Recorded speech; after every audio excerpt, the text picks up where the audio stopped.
D Balakotaiah గారు. ఆయన దీనపతి నడిపాడు, సంపాదకుడు, మంచి రచయిత, మంచి కళాకారి, మంచి వక్త.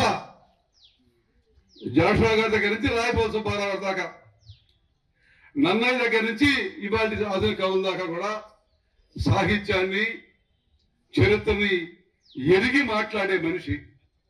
మన కళాకారుల సమస్యల్ని ప్రభుత్వం దృష్టి తీసుకెళ్ళడానికి సరైన వాడదని నేను నమ్మే వ్యక్తి.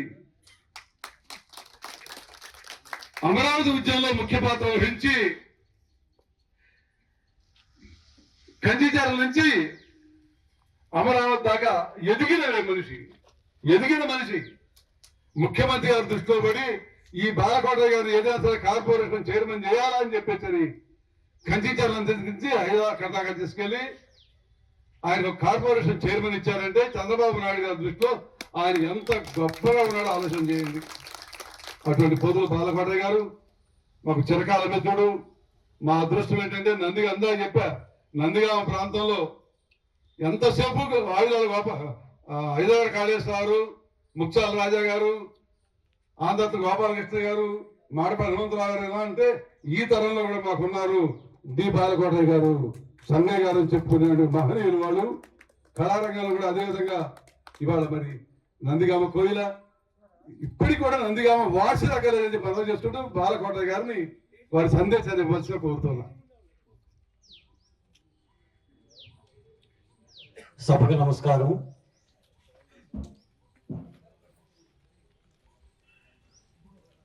బుర్రకథ పితామహుడు శ్రీ నాజర్ గారి 106వ జయంతి ఉత్సవాలకు విచ్చేసిన మీ అందరికీ పేరు పేరున ధన్యవాదాలు. ఈ వేదికను అలంకరించిన మా గురువర్యులు, నా తెలుగు లెక్చరర్ శ్రీ లగడపాటి సంగయ్య గారికి, అలాగనే జగ్గేపేట కాంగ్రెస్ పార్టీ సీనియర్ నాయకులు మిత్రులు రేబాల మోహన్ రావు గారికి,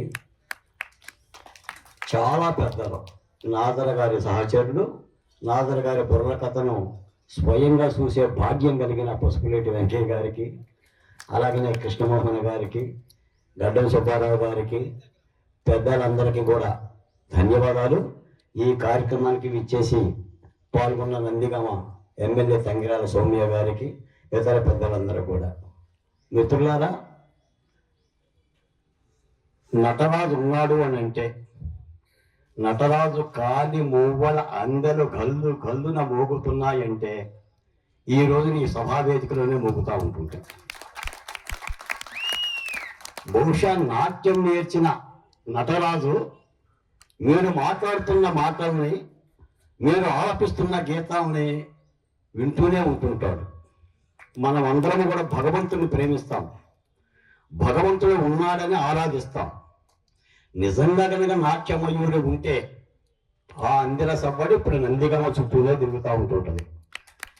ఏంటి సార్ నేను అడుగుతున్నా, 80 సంవత్సరాలు పైబడ్డ వయసులో, 80 ఏళ్ళు పైబడ్డ వయసులో ఆ తపస్సు ఏంటి, ఆ పరితపించడం ఏమిటి, కళల పట్ల, కళాకారుల పట్ల ఆ ఆప్యాయత ఏమిటి, ఎవరికి వస్తుంది ఆ భాగ్యం? బొబ్బిళ్ళపాటి సాయి గారికి తప్ప. ఆ కళామ తల్లి బొబ్బిళ్ళపాటి సాయి అనే ఒక బిడ్డని జన్మించి ఆయనని ఈ నందిగామ గడ్డలో, ఈ బొబ్బిళ్ళపాడులో ఆయనకి జన్మనివ్వటం తప్ప.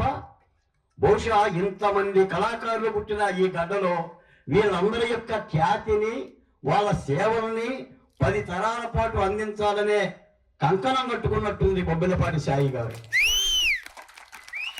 బ్రహ్మచారిగా కళలో కళ కోసం కాదు, కళ కాసు కోసం కాదు, కళ ప్రజల కోసం. నిజమే, 4 టీవీలు, 4 కెమెరాలు, ఈ మైకులు, కంఠాలను కత్తులు చేసుకొని, కంఠంలో గర్వం నింపుకొని యుద్ధాలు నడిపిన కళాకారులు ఎందరో. అందులో నాజర్ గారు చాలా ముఖ్యుడు. నిజానికి నేను అనుకుంటున్నా, మీరెక్కడా కూడా తలలో దించమాకండి. ఏ నాయకుడి దగ్గర కళాకారుడు అర్జించకూడదు. మీ దగ్గరికే నాయకులు రావాలి, మీ సమక్షంలోనే నిలబడాలి. మీరు ఉంటేనే మేము లేకుండా మీరు లేరు. ఆ విజ్ఞత ఉండాలి. పవి ఈ నందిగామ గంటకి ఆ సాంప్రదాయం ఉండాలి. నేను మళ్ళీ చెప్తున్నాను, ప్రధానంగా 2 అంశాలు. ఒకటి, కళాకారులు వృద్ధులు కాదు, కళాకారులే. మాకు కళాకారుల గుర్తింపుతోనే పెన్షన్ ఇవ్వాలి. మేము 60 ఏళ్ళు పైబడ్డా 70 ఏళ్ళు పైబడ్డా పాడగలం, ఆడగలం, ఆడి చూపగలమనే ధ్యేయం ఈ రాష్ట్ర ప్రభుత్వానికి వినిపించాలి. మీరు కళాకారులుగానే తీసుకోవాలి పెన్షన్లో. రెండోది, మీ అందరికీ గుర్తింపు కార్డు ఇచ్చి తీరాలి. గుర్తింపు కార్డు ఇవ్వాలంటే దానికి ముఖ్యమంత్రి అవసరం లేదు. సాంస్కృతిక శాఖ తలుచుకుంటే ఒక జీవో ఇస్తే మీకు గుర్తింపు కార్డులు ఇవ్వడానికి ప్రభుత్వానికి అయ్యే నిధుల ఖర్చు ఏమైనా ఉంటుందా? ఇందాక చెప్పారు, ఆ కార్డు తయారు చేయడానికి సంబంధించిన 5 రూపాయల ఖర్చు తప్ప. మీకు ఒక్క మాట కూడా చెప్తున్నా సాయి గారు, ఆ రాష్ట్రానికి ఆర్థిక బాధలు ఉన్నాయి, మీరు పెన్షన్లు ఎప్పుడైనా పెంచొచ్చు, అక్కర్లేదు. ఖచ్చితంగా చంద్రబాబు నాయుడు గారికి, ముఖ్యమంత్రి గారి దగ్గరికి తీసుకువెళ్లాల్సిన వ్యక్తులు కనుక తీసుకువెళ్ళి, అయ్యా ఇది మా సమస్య, ఈ పెన్షన్లు పెంచింది మీరు, ఈ పెన్షన్లు రెట్టింపు చేసింది మీరు అనే విషయాన్ని చంద్రబాబు నాయుడు గారికి అర్థం చేయించగలిగితే మీ సమస్యల మటుమాయమైంది. తప్పనిసరిగా నేను చిన్నవాడినైనా, బరువు అయినా బాధ్యతగా మొన్న మీరు సభలో చెప్పిన విధంగానే ముఖ్యమంత్రి గారి దగ్గరికి స్వయంగా మిమ్మల్ని తీసుకువెళ్ళి ఈ 2 సమస్యలకి చాలా త్వరితంగా పరిష్కారం చేయించే బాధ్యత నేను తీసుకుంటాను. తీసుకోవాలి ఎవరో ఒకళ్ళు. ఎందుకంటే ఈ కళాకారులు వృద్ధులు కాదు, కళామ తల్లి బిడ్డలు అన్నది గుర్తింపు ఉండాలి. ఆ శ్వాస వేరు. కళాకారుడుగా జీవించటమో కళాకారుడుగా మరణించడం అనేది ఆ కళాకారుల యొక్క గొప్పతనంగా సాయి గారు చెప్పారు. నీకు ₹1,00,00,000 ఉంటే ఉండవచ్చు, నువ్వు పోలవరం కట్టవచ్చు డబ్బులతో, నువ్వు పరిశ్రమ పెట్టవచ్చు డబ్బులతో, నిలువెత్తు బంగారం భగవంతుడికి అర్పించవచ్చు. కానీ కళాకారుడిగా నువ్వు నాట్యం చేయాలంటే, నువ్వు పాట పాడాలంటే, నీ గొంతుకు వికసించాలంటే, మీరు ఒక నాదర్లా తయారవ్వాలంటే అది పూర్వజన్మ సుకృతమే. కళలో నిజంగా ఆ రక్తంలో ఉండే కళలో దానికి ఒక DNA ఉంటుందేమో. ఆ DNA కలిస్తేనే కళాకారులు అవుతారు. ఇప్పుడు మా లగడపాటి సంగయ్య గారు ఉన్నారు, అద్భుతమైన రచయిత, మహారచయిత, నిఘంటువుల్ని పఠించిన రచయిత. నేను రాజధాని అమరావతి ఉద్యమంలో యుద్ధం చేస్తున్నప్పుడు టీవీ డిబేట్లలో నిత్యం మాట్లాడుతున్నప్పుడు సంగయ్య గారిని పదే అడిగేవాడిని, చాటు పద్యాలు చెప్పండి, వేమన శతకాలు చెప్పండి, సూతీ శతకాలు చెప్పండి.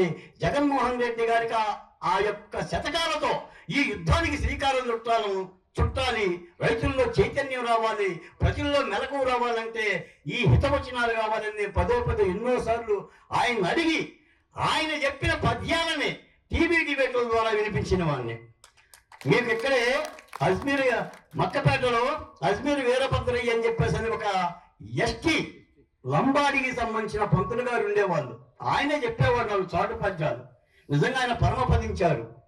ఆలమందల చెదరైన పశువుల కాపరిది తప్పు, సేనలు చెదరైన సేన నాథుడిది తప్పు. ఏ జగన్మోహన్ రెడ్డి, ఆవులు చెదిరిపోతే తప్పు పశువుల కాపరిది, సేనలు చెదిరిపోతే తప్పు సైన్యాధ్యక్షుడిది, ఈ రాష్ట్రం వల్లకాడైతే బాధ్యత నీది అని చెప్పేసి యుద్ధం చేసిన వాళ్ళం, అమరావతిని కాపాడుకున్న వాళ్ళం.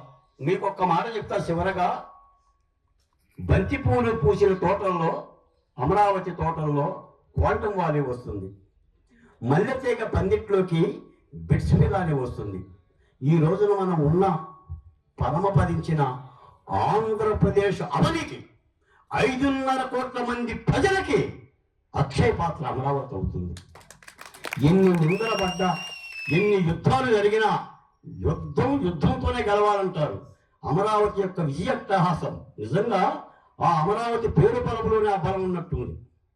రాజధానికి భూములు ఇవ్వటం ఏంటి, భూములు ఇచ్చిన కోసం రోడ్ల పాలవ్వటం ఏంటి, తిరిగి మళ్ళీ రాజధాని నిర్మాణం చేపట్టడం ఏంటి, అది చంద్రబాబు నాయుడు గారికి ఒక్కరికే సాధ్యం.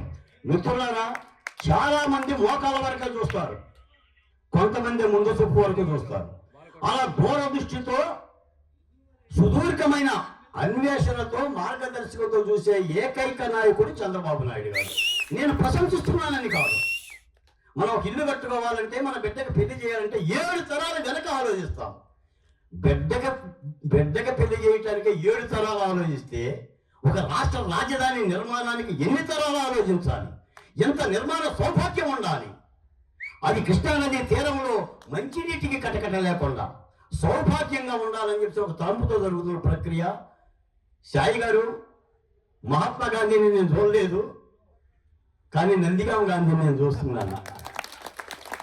మీ అంత శాంతిదూత, మీ అంత శాంతిపరుడు, విశాలమైన మనస్తత్వం గలవాడిని ఈ నందిగామ గడ్డ మీద చూడాల. బహుశా ఆ ఎమ్మెల్యేగా మీరు ఓడిపోవటం కూడా మంచిదయ్యిందేమో. నిజంగా ఆ పదవిలో ఉంటే ఆ పదవి మిమ్మల్ని వరించి ఏ కాంతలాగా మిమ్మల్ని వశం చేసుకునేదేమో. కాబట్టి కొంతమంది కొన్నిటి కోసం పుడతారు.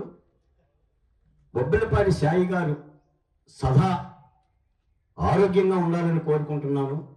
ఇలాంటి వ్యక్తులు నందిగామ నేల తల్లికి అవసరం. నేను ప్రశంసించటం కాదు, కానీ తప్పనిసరిగా హృదయం ఉన్న ప్రతి వ్యక్తి గుండె మీద చేసుకుంటే సాయి గారి యొక్క తపన, ఆయన ఆరోగ్య పరిస్థితి, ఆయన యొక్క అనుభవం. ఎవరండి 106 సంవత్సరాల క్రితం జన్మించిన నాజర్ గారి జన్మదిన ఉత్సవాలను నందిగామలో పెడుతున్న వాళ్ళు ఎవరు పెట్టగలరు? నిన్న మొన్న మరణించిన మన పెద్దవాళ్ళే గుర్తించుకోలేని ఈ పరిస్థితుల్లో.